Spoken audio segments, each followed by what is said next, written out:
ಓಂ ಶ್ರೀ ಮಹಾಗಣಾಧಿಪತಿಯೇ ನಮಃ. ಓಂ ಶ್ರೀ ಮಾತ್ರೇ ನಮಃ. ಓಂ ಶ್ರೀ ಗುರುಭ್ಯೋ ನಮಃ. ಸಮಸ್ತ ಕನ್ನಡ ವೀಕ್ಷಕರಿಗೆ ನಮಸ್ಕಾರ. ನೀವು ಮೊದಲನೇ ಬಾರಿ ನಮ್ಮ ಚಾನಲ್ ನೋಡ್ತಾ ಇದ್ದರೆ ದಯವಿಟ್ಟು ಸಬ್ಸ್ಕ್ರೈಬ್ ಮಾಡಿ ಅಂತ ಹೇಳ್ತಾ, ಪ್ರಮುಖವಾಗಿ ಈ ದಿನ ಜುಲೈ ಮಾಸದಲ್ಲಿ ದ್ವಾದಶ ರಾಶಿಗಳಿಗೆ ಇರುವಂತಹ ಗೋಚಾರ ಫಲಗಳೇನು, ಈ ಮಾಸದಲ್ಲಿ ಆಗ್ತಾ ಇರುವಂತಹ ಗ್ರಹ ಸಂಚಾರ ಬದಲಾವಣೆ, ಪ್ರಮುಖವಾಗಿ ಗೋಚಾರ ಫಲಗಳಿಂದ ದ್ವಾದಶ ರಾಶಿಗಳಿಗೆ ಯಾವ ರಾಶಿಗೆ ಅನುಕೂಲವಿದೆ, ಯಾವ ರಾಶಿಯವರು ಯಾವ ಪರಿಹಾರಗಳನ್ನು ಮಾಡಬೇಕು ಅನ್ನುವಂತಹ ವಿಷಯಗಳ ಕುರಿತು ಸಂಪೂರ್ಣವಾಗಿ ಈ ವಿಡಿಯೋದಲ್ಲಿ ನೋಡೋಣ. ಶುಕ್ರನ ಅಧಿಪತಿಯಾಗಿರುವಂತಹ, ಶುಕ್ರನ ರಾಶಿಯಾಗಿರುವಂತಹ ತುಲಾ ರಾಶಿಯವರಿಗೆ ಈ ಜುಲೈ ಮಾಸ ಗೋಚಾರ ಫಲಗಳು ಯಾವ ರೀತಿ ಇದೆ ಅನ್ನೋದನ್ನು ನೋಡೋಣ. ಪ್ರಮುಖವಾಗಿ ಈ ಮಾಸದಲ್ಲಿ 4 ಪ್ರಧಾನ ಗ್ರಹಗಳು ತುಲಾ ರಾಶಿಯವರಿಗೆ ಅದ್ಭುತವಾಗಿ ಯೋಗವನ್ನು ನೀಡ್ತಾ ಇದೆ. ಯಾಕಂದರೆ ಈ ಋಣರೋಗ ಶತ್ರುಸ್ಥಾನದಲ್ಲಿರುವಂತಹ ಯೋಗಕಾರಕನಾಗಿರುವಂತಹ ಶನಿ, 6ನೇ ಮನೆಯಲ್ಲಿ ಮತ್ತು ಲಾಭಸ್ಥಾನದಲ್ಲಿರುವಂತಹ ಕೇತು, 17ರ ಮೇಲೆ ಜುಲೈ 17ರ ಮೇಲೆ ರವಿಯು ಮತ್ತು ಲಾಭಸ್ಥಾನಕ್ಕೆ ಬರ್ತಾ ಇರುವಂತಹ ಶುಕ್ರ, ಈ ಗ್ರಹ ಸಂಚಾರ ಅನ್ನೋದು ತುಂಬ ಅನುಕೂಲವಾಗಿರುವಂತಹ ಫಲಗಳನ್ನು ನೀಡ್ತಾ ಇದೆ. ಆ ರೀತಿ ಇದೆ ಅಂತ ಎಲ್ಲ ಗ್ರಹಗಳು ಅನುಕೂಲವಿದೆ ಅನ್ನುವಂತಹ ರೀತಿಯಲ್ಲಿ ಇಲ್ಲ. ಯಾಕಂದರೆ ಇಲ್ಲಿ ಕುಜ, ಅಷ್ಟಮ ಸ್ಥಾನದಲ್ಲಿರುವಂತಹ ಕುಜ ಮುಖ್ಯವಾಗಿರುವಂತಹ ಕೆಲವೊಂದು ವಿಷಯಗಳಲ್ಲಿ ತುಂಬ ಹುಷಾರಾಗಿ ಈ ಮಂತಲ್ಲಿ ನೀವು ಇರಬೇಕಾಗಿರುತ್ತೆ. ಮತ್ತು ಆ ವಿಶೇಷತೆಗಳೇನು, ಆ ವಿಷಯಗಳೇನು ಅನ್ನೋದನ್ನು ನಾವು ತಿಳ್ಕೊಳ್ಳೋಣ. ಪ್ರಮುಖವಾಗಿ ನೋಡುವುದಾದರೆ, ಮತ್ತು ರಾಶ್ಯಾಧಿಪತಿ ಆಗಿರುವಂಥದ್ದು, ಅಷ್ಟಮಾಧಿಪತಿ ಆಗಿರುವಂಥದ್ದು ಈ ಶುಕ್ರ ಗ್ರಹವು ತುಲಾ ರಾಶಿಯವರಿಗೆ ಲಾಭಸ್ಥಾನದಲ್ಲಿರುವುದರಿಂದ ತುಂಬ ಅನುಕೂಲವಾದ ಫಲಗಳನ್ನು ನೀಡ್ತಾ ಇರುತ್ತೆ. ಪ್ರಮುಖವಾಗಿ ತುಲಾ ರಾಶಿಯವರಿಗೆ ಅನುಕೂಲ ಅಂದರೆ ಏನಾದರೂ ಅನಾರೋಗ್ಯ ಸಮಸ್ಯೆಗಳು ಬಂದರೆ ಅಥವಾ ಸಮಸ್ಯೆಗಳು ಅಂತ ಏನಾದರೂ ಬಂದರೆ ಇವರಿಗೆ ಪ್ರೀತಿ ಪ್ರೇಮ ವ್ಯವಹಾರಗಳಲ್ಲಿ ಬಹಳಷ್ಟು ಆತಂಕಗಳು ಇರುತ್ತೆ. ಅನಾರೋಗ್ಯ ಸಮಸ್ಯೆಗಳು ಅಂದರೆ ಇವರಿಗೆ ಹಾರ್ಮೋನಲ್ ಇಂಬ್ಯಾಲೆನ್ಸಸ್ ಅನ್ನೋದಾಗಿರ್ಬೋದು, PCOD, PCMC ಅಥವಾ ಈ ಜನನಾಂಗಗಳಿಗೆ ಸಂಬಂಧಪಟ್ಟಿರುವಂಥ ಅನಾರೋಗ್ಯ ಸಮಸ್ಯೆಗಳಾಗಿರಬಹುದು. ಈ ರೀತಿ ಏನಾದರೂ ಸಂಬಂಧಪಟ್ಟಿರುವಂತಹ ಅನಾರೋಗ್ಯ ಸಮಸ್ಯೆಗಳು ಇದ್ದರೆ ಪ್ರಮುಖವಾಗಿ ತುಲಾರಾಶಿಯ ಸ್ತ್ರೀಯರಿಗೆ ತುಂಬ ಅಂದರೆ ವಿಪರೀತವಾಗಿರುವಂತಹ ಅನಾರೋಗ್ಯ ಸಮಸ್ಯೆಗಳನ್ನೋದು ಕಾಡ್ತಾ ಇರುತ್ತೆ. ಆದರೆ ಈಗ ಶುಕ್ರ ಲಾಭಸ್ಥಾನಕ್ಕೆ ಬಂದಿರೋದರಿಂದ ಅಷ್ಟಮಾಧಿಪತಿ ಮತ್ತು ಆರೋಗ್ಯವನ್ನು ಸೂಚಿಸುವಂತಹ ರಾಶ್ಯಾಧಿಪತಿ, ಲಗ್ನ ಅಂದ್ರೇ ಆರೋಗ್ಯ, ಜೀವನ ವಿಧಾನ ಇವೆಲ್ಲವೂ ಇರುತ್ತೆ. ಬಟ್ ಇವರು ಲಾಭಸ್ಥಾನಕ್ಕೆ ಬಂದಿರೋದರಿಂದ ಅನಾರೋಗ್ಯ ಸಮಸ್ಯೆಗಳಿಂದ ಹೊರಗಡೆ ಬರುವುದಕ್ಕೆ ಅಥವಾ ಇರುವಂತಹ ಅನಾರೋಗ್ಯ ಸಮಸ್ಯೆಗಳು ದೂರ ಆಗುವುದಕ್ಕೆ ಅನುಕೂಲವಾಗಿರುತ್ತೆ. ಅಂದರೆ ಆ ಆರೋಗ್ಯ ಸಮಸ್ಯೆಗಳನ್ನು ಎದುರಿಸುವಂತಹ ಶಕ್ತಿ ಸಾಮರ್ಥ್ಯಗಳಾಗಿರ್ಬೋದು, ಆ ಇಮ್ಯುನಿಟಿ ಆಗಿರ್ಬೋದು, ಬೇಕಾಗಿರುವಂತಹ ಟ್ರೀಟ್ಮೆಂಟ್ ಆಗಿರ್ಬೋದು ನಿಮಗೆ ಸುಲಭವಾಗಿ ಸರಳವಾಗಿ ಈ ಮಂತಲ್ಲಿ ಸಿಕ್ಕಿ ಈ ವಿಷಯಗಳಿಂದ ಹೊರಗಡೆ ಬರೋದಕ್ಕೆ ಅನುಕೂಲವಾಗಿರುತ್ತೆ. ಯಾವುದೇ ರೀತಿ ಸಮಸ್ಯೆಗಳಿದ್ರೂ ಕಷ್ಟತರವಾಗಿರುವಂತಹ ಸಂದರ್ಭಗಳನ್ನಾಗಿರ್ಬೋದು ಎದುರಿಸುವಂತಹ ಒಂದು ಆತ್ಮವಿಶ್ವಾಸ, ವ್ಯಾಪಾರದಲ್ಲಿ ಲಾಭಗಳು, ಯಾಕಂದರೆ ಲಾಭಸ್ಥಾನಕ್ಕೆ ರಾಶ್ಯಾಧಿಪತಿ ಬಂದಿರೋದು, ಅಷ್ಟಮಾಧಿಪತಿ ಬಂದಿರೋದು, ಆಕಸ್ಮಿಕವಾಗಿ ಬರುವಂತಹ ಧನಯೋಗ ಇತ್ಯಾದಿ ವಿಷಯಗಳಿಗೆ ತುಂಬ ಅನುಕೂಲವಾಗಿರುತ್ತೆ ಈ ಮಾಸದಲ್ಲಿ. ಪ್ರಮುಖವಾಗಿ ಅದರಲ್ಲೂ ಕೂಡ ಲಾಭಸ್ಥಾನದಲ್ಲಿ ಶುಕ್ರನ ಜೊತೆಗೆ ಕೇತು ಇರೋದು ಕೂಡ ಈ ಕೆಲವೊಂದು ಪ್ರಮುಖ ಮುಖಂಡರ ಪರಿಚಯ ಆಗಿರ್ಬೋದು, ಆ ವ್ಯಕ್ತಿಗಳಿಂದ ನಿಮಗೆ ಕೆಲವೊಂದು ವಿಷಯಗಳಲ್ಲಿ ಅನುಕೂಲತೆ, ಸಹಕಾರ, ಉದ್ಯೋಗ ಪ್ರಯತ್ನಗಳಲ್ಲಿ ಅವ್ರು ಕೊಡುವಂತಹ ರಿಕಮೆಂಡೇಷನ್ಸ್, ರೆಫರೆನ್ಸಸ್ ಆಗಿರ್ಬೋದು ತುಂಬ ಹೆಲ್ಪ್ಫುಲ್ಲಾಗಿ ನೀವು ಅಂದ್ಕೊಂಡಿರುವಂತಹ ಪ್ರದೇಶಗಳಲ್ಲಿ ಉದ್ಯೋಗವನ್ನು ಪಡೆಯುವಂತಹ ಅಥವಾ ವರ್ಗಾವಣೆ ಆಗುವಂಥದ್ದು, ನಿಮ್ಮ ಮಾತಿಗೆ ಬೆಲೆ ಹೆಚ್ಚಾಗುವಂಥದ್ದು, ನಿಮ್ಮ ಗೌರವ, ಮರ್ಯಾದೆ, ನೇಮ್, ಫೇಮ್, ಇಮೇಜ್ ಎಲ್ಲವೂ ಕೂಡ ಅನುಕೂಲ ಸ್ಥಿತಿಯಲ್ಲಿ ಇರೋದು ಅನ್ನೋದು ಈ ಮಾಸದಲ್ಲಿ ಗೋಚಾರವಾಗ್ತಾ ಇದೆ. ಪ್ರಮುಖವಾಗಿ ಗುರು ಬಲ ಏನಾದರೂ ಇತ್ತ ಅಂದರೆ, ಯಾಕಂದರೆ ತೃತೀಯಾಧಿಪತಿ ಮತ್ತು ಷಷ್ಠಮಾಧಿಪತಿ 3rd and 6th ಲಾರ್ಡ್ ಆಗಿರುವಂತಹ ಗುರುಬಲ ಜೂನಲ್ಲಿ ಎಂಡ್ ಆಯಿತು. ಈಗ ದಶಮ ಸ್ಥಾನಕ್ಕೆ ಗುರು ಅಷ್ಟು ಅನುಕೂಲವಾಗಿರುವಂತಹ ಪರಿಸ್ಥಿತಿ ಇಲ್ಲ, ಗುರುಬಲ ಸದ್ಯಕ್ಕೆ ಇಲ್ಲ. ದಶಮ ಸ್ಥಾನದಲ್ಲಿ ಗುರು ಇರೋದರಿಂದ ಏನಾಗುತ್ತೆ, ನಿಮ್ಮ ವೃತ್ತಿ ಉದ್ಯೋಗ ಸ್ಥಾನಗಳಲ್ಲಿ ಬಹಳಷ್ಟು ಏರುಪೇರುಗಳನ್ನೋದು ಕಾಣಿಸ್ತಾ ಇರುತ್ತೆ, ಅಪ್ಸ್ ಆ್ಯಂಡ್ ಡೌನ್ಸ್ ಇರುತ್ತೆ. ನೀವು ಎಕ್ಸ್ಪೆಕ್ಟ್ ಮಾಡಿರೋಷ್ಟು ರಿಸಲ್ಟಲ್ಲಿ ಪರ್ಫಾಮೆನ್ಸ್ ಮಾಡದೇ ಇರೋದಾಗಿರಬಹುದು. ಎಕ್ಸ್ಪೆಕ್ಟ್ ಮಾಡಿರೋ ಅಷ್ಟರಲ್ಲಿ ನೀವು ಕೆಲವೊಂದು ವಿಷಯಗಳಲ್ಲಿ ಸಕ್ಸಸ್ನ ಅಂದರೆ ಓವರ್ ಕಾನ್ಫಿಡೆನ್ಸ್ ಜಾಸ್ತಿಯಾಗಿ ಸಮ್ಟೈಮ್ಸ್ ಏನಾಗುತ್ತೆ ಅಂದರೆ, ಸೊ ಇಲ್ಲಿಯವರೆಗೂ ಕೂಡ ಎಕ್ಸ್ಟ್ರಾಡಿನರಿಯಾಗಿ ಪರ್ಫಾರ್ಮ್ ಮಾಡಿದ್ದೀನಿ ಅಲ್ವಾ, ಸೊ ಏನು ಪರವಾಗಿಲ್ಲ ಅನ್ನುವಂತಹ ಒಂದು ಅತಿ ವಿಶ್ವಾಸದಲ್ಲಿ ಬಹಳಷ್ಟು ಪರ್ಫಾಮೆನ್ಸಲ್ಲಿ ಹಿಂಜರಿಕೆ ಹಾಕೋದು ಅಥವಾ ಬ್ಯಾಕ್ ಡೌನ್, ಸ್ವಲ್ಪ ಸ್ಲೋ ಆಗೋದು ಪರ್ಫಾಮೆನ್ಸು, ಸ್ವಲ್ಪ ಮೆಂಟಲ್ ಸ್ಟ್ರೆಸ್ ಜಾಸ್ತಿ ಆಗೋದು, ಕೆಲಸ ಮಾಡ್ತಾ ಇರುವಂತಹ ಗಂಟೆಗಳು ಜಾಸ್ತಿ ಆಗೋದು. ಪ್ರಮುಖವಾಗಿ ಹೊಸದಾಗಿ ಉದ್ಯೋಗ ಪ್ರಯತ್ನಗಳು ಮಾಡಲೇಬೇಕು ಅನ್ನುವಂತಹ ವ್ಯಕ್ತಿಗಳಿಗೆ ಇದೊಂದು ರೀತಿ ಪರೀಕ್ಷೆ ಕಾಲ. ಆದರೆ ಇದೇ ರೀತಿ ಇರುತ್ತಾ ಅಂದರೆ ಇಲ್ಲ. ಯಾಕಂದರೆ 17th ಆದಮೇಲೆ 17ನೇ ತಾರೀಕು ನಂತರ ರವಿ ದಶಮಕ್ಕೆ ಬರ್ತಾ ಇದ್ದಾರೆ. ಇನ್ನು 17th ಆಲ್ಮೋಸ್ಟ್ 2 months ರವಿ ಬಲ ಅನ್ನೋದು ಒಂದು ರೀತಿ ಎಕ್ಸ್ಟ್ರಾಡಿನರಿ ರಾಜಯೋಗವನ್ನು ತುಲಾರಾಶಿಯವರಿಗೆ ನೀಡ್ತಾ ಇದೆ. ದಶಮ ಏಕಾದಶ ಭಾವದಲ್ಲಿ ಬರ್ತಾ ಇರುವಂತಹ ಆದಿತ್ಯ, ರವಿ, ಪ್ರಭಾಕರ, ಭಾಸ್ಕರ ಇವರು ನಿಮಗೆ ವೃತ್ತಿ, ಉದ್ಯೋಗ, ಲಾಭ, ವ್ಯಾಪಾರ ಸ್ಥಾನಗಳಲ್ಲಿ, ಕ್ಷೇತ್ರಗಳಲ್ಲಿ ಅಧಿಕವಾಗಿ ಲಾಭಗಳನ್ನು ಕೊಡ್ತಾ ಇರ್ತಾರೆ. ಬಟ್ 17th ಅಂದರೆ ಫಸ್ಟ್ ಹಾಫು ಸ್ವಲ್ಪ ಪ್ರಾಬ್ಲಮೆಟಿಕ್ ಆಗಿರಬಹುದು ಕೆಲವೊಂದು ವಿಷಯಗಳಲ್ಲಿ, ಅದು ವೃತ್ತಿ ಉದ್ಯೋಗ ವಿಷಯಗಳಲ್ಲಿ. ಅಂದರೆ 17th ಯಾವ ರೀತಿ ಇರುತ್ತೆ, ನಿಮ್ಗೆ ಬರ್ತಾ ಇರುವಂತಹ ಇನ್ಕಮ್ ಎಕ್ಸ್ಪೆಕ್ಟ್ ಮಾಡಿರೋಷ್ಟು ಇನ್ಕಮ್ ಬರದೇ ಇರಬಹುದು. ಕೆಲವೊಂದು ಸಂದರ್ಭಗಳಲ್ಲಿ ಅವಮಾನಗಳು, ಹಠಾತ್ ಅವಮಾನಗಳು, ಕೆಲವೊಂದು ವಿಷಯಗಳಲ್ಲಿ ಸಂಶಯಗಳು, ಕೆಲವೊಂದು ವಿಷಯಗಳಲ್ಲಿ ಕನ್ಫ್ಯೂಷನ್. ಯಾಕಂದರೆ ಇಲ್ಲಿ ಪಂಚಮದಲ್ಲಿ ರಾಹು ಕೂಡ ಇರೋದರಿಂದ ಮುಖ್ಯವಾದ ನಿರ್ಧಾರಗಳು ತಗೊಳ್ಳೋದ್ರಲ್ಲಿ ಸ್ವಲ್ಪ ಕನ್ಫ್ಯೂಷನ್ಸ್ ಅನ್ನೋದು ಜಾಸ್ತಿ ಇರುತ್ತೆ. ಆಯ್ಕೆಯಲ್ಲಿ ಮಾಡುವಂತಹ ಸಂದರ್ಭಗಳಲ್ಲಿ ಕನ್ಫ್ಯೂಷನ್ಸ್ ಇರುತ್ತೆ. ಸೊ ಸಾಧಾರಣ ಫಲಗಳನ್ನೋದು ಇರುತ್ತೆ. ಸೊ ಲಾಭಾಧಿಪತಿಯಾಗಿರುವಂತಹ ರವಿ 17th ನಂತರ ತುಲಾರಾಶಿಯವರಿಗೆ ಒಂದು ಅದ್ಭುತ ರಾಜಯೋಗವನ್ನು ನೀಡ್ತಾ ಇದ್ದಾರೆ ಅಂತ ಹೇಳಬಹುದು. ಈ ರವಿ ಕಾರಣದಿಂದ ನಿಮಗೆ ಪ್ರಮುಖವಾಗಿರುವಂತಹ ವ್ಯಕ್ತಿಗಳ ಪರಿಚಯಗಳು, ಉನ್ನತ ಮಟ್ಟದಲ್ಲಿ ಹುದ್ದೆಗಳನ್ನು ಪಡೆಯುವಂಥದ್ದು, ಪ್ರಮೋಷನ್ ಸಿಗುವಂಥದ್ದು, ಅಥವಾ ಮಧ್ಯದಲ್ಲೇ ನಿಲ್ಲಿಸಿರುವಂತಹ ಕೆಲವೊಂದು ಪ್ರಮುಖವಾಗಿರುವಂತಹ ಪ್ರಯತ್ನಗಳನ್ನು ಮತ್ತೆ ಕೈ ಹಿಡಿದು ಅದನ್ನು ಪೂರ್ತಿ ಮಾಡುವಂಥದ್ದು, ತಂದೆಯ ಸಹಕಾರ ಅಥವಾ ಹಿರಿಯರ ಸಹಕಾರ ಕೆಲವೊಂದು ವಿಷಯಗಳಿಗೆ ನಿಮಗೆ ಅನುಕೂಲ ಫಲಗಳನ್ನು ನೀಡ್ತಾ ಇದೆ.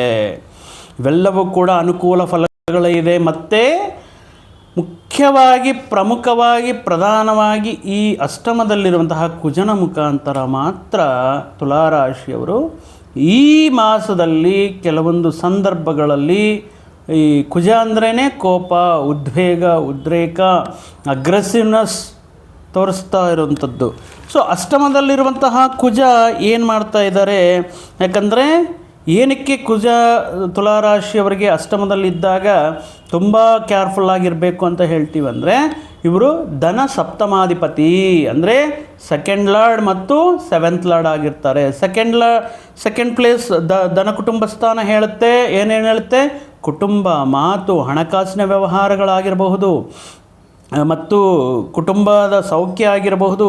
ಸಪ್ತಮ ಕಳತ್ರ ಸ್ಥಾನ, ವ್ಯಾಪಾರಗಳು, ಜಾಯಿಂಟ್ ವೆಂಚರ್ಸ್, ಇವೆಲ್ಲದಕ್ಕೂ ಕೂಡ ಅಧಿಪತಿಯಾಗಿರುವಂತಹ ಕುಜ ಇಲ್ಲಿ ಅಷ್ಟಮದಲ್ಲಿರೋದ್ರಿಂದ ಈ ಪರ್ಟಿಕ್ಯುಲರ್ ಆಗಿ ವಿದ್ಯಾರ್ಥಿಗಳು ತುಂಬ ಬಹಳ ಕನ್ಫ್ಯೂಷನ್ಗೊಳಗಾಗಬಾರ್ದು. ಯಾಕಂದರೆ 5th ಉನ್ನತ ವಿದ್ಯೆ, ಹೈಯರ್ ಎಜುಕೇಷನ್ಗೆ ಹೋಗಬೇಕು, ಹೈಯರ್ ಎಜುಕೇಷನ್ ಮಾಡಬೇಕು, ಯಾವ ಕಾಲೇಜನ್ನ ಚೂಸ್ ಮಾಡ್ಕೋಬೇಕು, ಎಲ್ಲಿ ನಮಗೆ ಫ್ಯೂಚರ್ ಚೆನ್ನಾಗಿರುತ್ತೆ.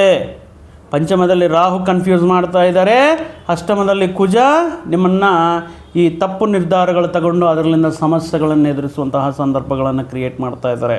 So very careful. ಇನ್ನು ಕಾಂಪಿಟೇಟಿವ್ ಎಕ್ಸಾಮ್ಸ್ ಬರೆಯುವಂತಹ ವ್ಯಕ್ತಿಗಳು ತುಂಬ ಎಕ್ಸ್ಪೆಕ್ಟೇಷನ್ಸ್ ಇಟ್ಕೊಂಡು ಕಾಂಪಿಟೇಟಿವ್ ಎಕ್ಸಾಮ್ಸ್ ಬರೆದಿರ್ತೀರ. ಆದರೆ ಇಲ್ಲಿ ನೀವು ಅಂದ್ಕೊಂಡಿರೋ ಮಟ್ಟದಲ್ಲಿ ನೀವು ಎಕ್ಸ್ಪೆಕ್ಟ್ ಮಾಡಿರೋ ರೀತಿಯಲ್ಲಿ ಅಂಕಗಳು ಅಥವಾ ರ್ಯಾಂಕ್ಸ್ ಪಡೆಯದೆ ಕೆಲವೊಂದು ಸಾರಿ ನಿರಾಶೆ, ಡಿಪ್ರೆಷನ್, ಡಿಸಪಾಯಿಂಟ್ಮೆಂಟ್ ಹೇಗೆ ತೋರಿಸ್ಬೇಕು? ಯಾಕಂದರೆ ನೀವೆಲ್ಲರಿಗೂ ಹೇಳ್ಕೊಂಡಿರ್ತೀರ, yes definitely this time I am gonna get the rank, I am gonna get the seat ಅನ್ನೋ ರೀತಿಯಲ್ಲಿ ಹೇಳ್ಕೊಂಡಿರ್ತೀರ. ಬಟ್ ಇಲ್ಲಿ ಅಷ್ಟಮ ಕುಜ ಇರೋದರಿಂದ ಸ್ವಲ್ಪ ನಿಮ್ಮ ಎಕ್ಸ್ಪೆಕ್ಟೇಷನ್ ಸ್ವಲ್ಪ ಬದಲಾಗೋದಕ್ಕೆ ಚಾನ್ಸಸ್ ಇರುತ್ತೆ. ಮುಖ್ಯವಾಗಿ ಓದ್ತಾ ಇರುವಂತಹ ವಿದ್ಯಾರ್ಥಿಗಳು ಬಹಳ ಬಹಳ ಬಹಳ ಜಾಗರೂಕತೆಯಿಂದ ಇರಬೇಕಾಗಿರುತ್ತೆ.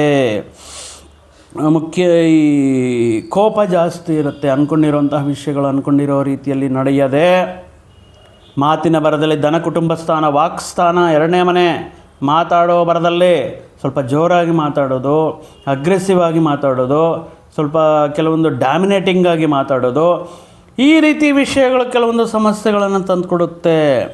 ಅನಾವಶ್ಯಕವಾಗಿ ಈ ರೀತಿ ಅಗ್ರೆಸಿವ್ ನೇಚರಿಂದ ಅನಾವಶ್ಯಕವಾಗಿರುವಂತಹ ತೊಂದರೆಗಳು, ಜಗಳಗಳಾಗುವಂಥ ಸಾಧ್ಯತೆ ಇರುತ್ತೆ, ಸಮಸ್ಯೆಗಳು ಇರುತ್ತೆ.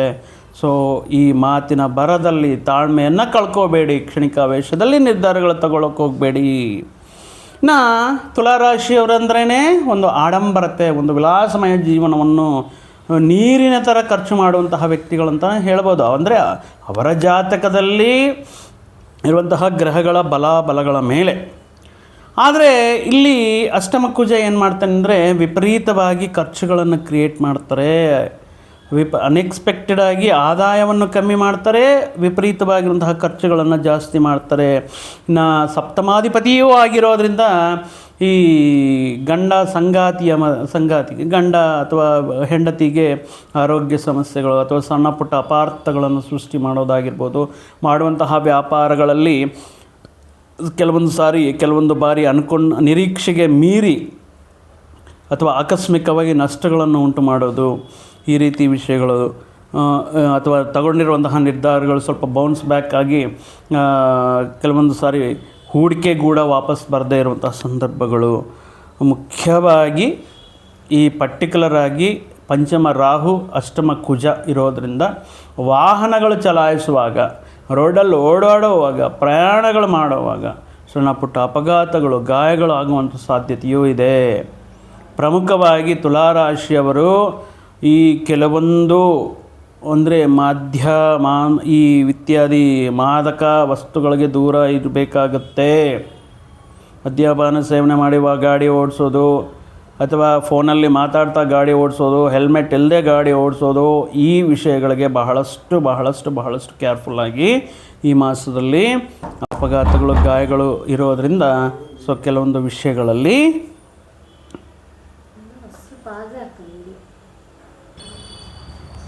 ಈ ಸಾಲದ ಸಮಸ್ಯೆಗಳು, ಕಟ್ಟಬೇಕಾಗಿರುವಂಥ EMIs, ಕಮಿಟ್ಮೆಂಟ್ಸು ಇನ್ನು ಡ್ಯೂ ಇದೆ, ಪೆಂಡಿಂಗ್ ಇದೆ, ಸ್ವಲ್ಪ ಬೇಗ ಕ್ಲಿಯರ್ ಮಾಡಿ, ಈ ರೀತಿ ಸ್ವಲ್ಪ ಒತ್ತಡ ಅನ್ನೋದು ಜಾಸ್ತಿ ಇರುತ್ತೆ.